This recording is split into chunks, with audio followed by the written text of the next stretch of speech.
Learning by Repeating, podcast number 4, China and Japan. This is a personal English podcast recorded in April 2021, voiceover by Maria Cristina Natalia Bertoli. Even though to many Westerns there is little to no difference between China and Japan, the two countries couldn't be more different from each other. For starters, China is much larger than Japan is, in terms of both territory and population. Historically, both were empires for a long time. Japan is still ruled by an emperor, even though, following Japan's surrender at the end of World War II, the Allies issued the Shinto Directive separating church and state within Japan, thus putting a stop to the worshipping of the emperor as a living god. In China, the last emperor was forced to abdicate in 1912. Pressures on the part of the British Empire, including the Opium Wars and the Boxer Revolution, were crucial in overthrowing the Chinese Empire, which would later be replaced by the People's Republic of China, a communist regime, in 1949.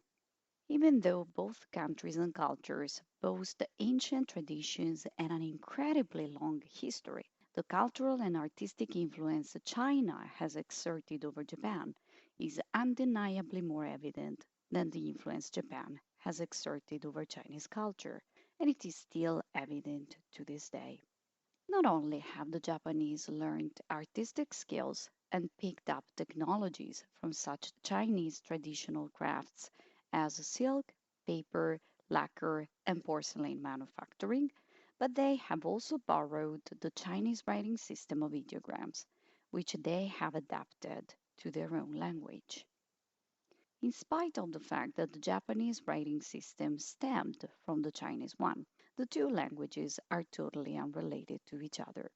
Japanese, in effect, belongs to the family of Japonic languages, whereas Chinese, of which there exists a number of varieties, such as Mandarin and Cantonese, among others, falls into the category of the Sino-Tibetan languages. Cuisine-wise, Chinese food is more varied and exotic and features a number of meats we would hardly dare to feed on in the West: dogs, pangolins, bats, and snakes, among others.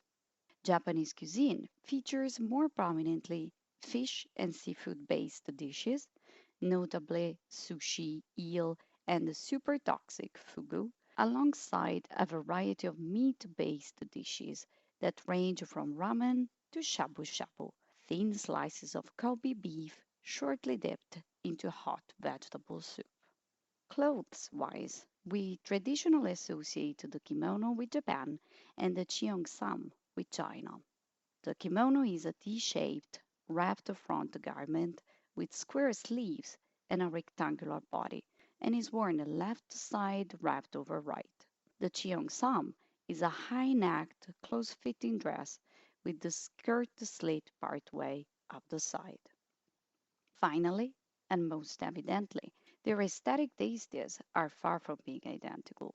Whereas Chinese art has a penchant for symmetrical and ornate patterns, the Japanese prefer asymmetrical and essential decorations, which they have encapsulated into their wabi-sabi aesthetics, that is, the acceptance of transience and imperfection.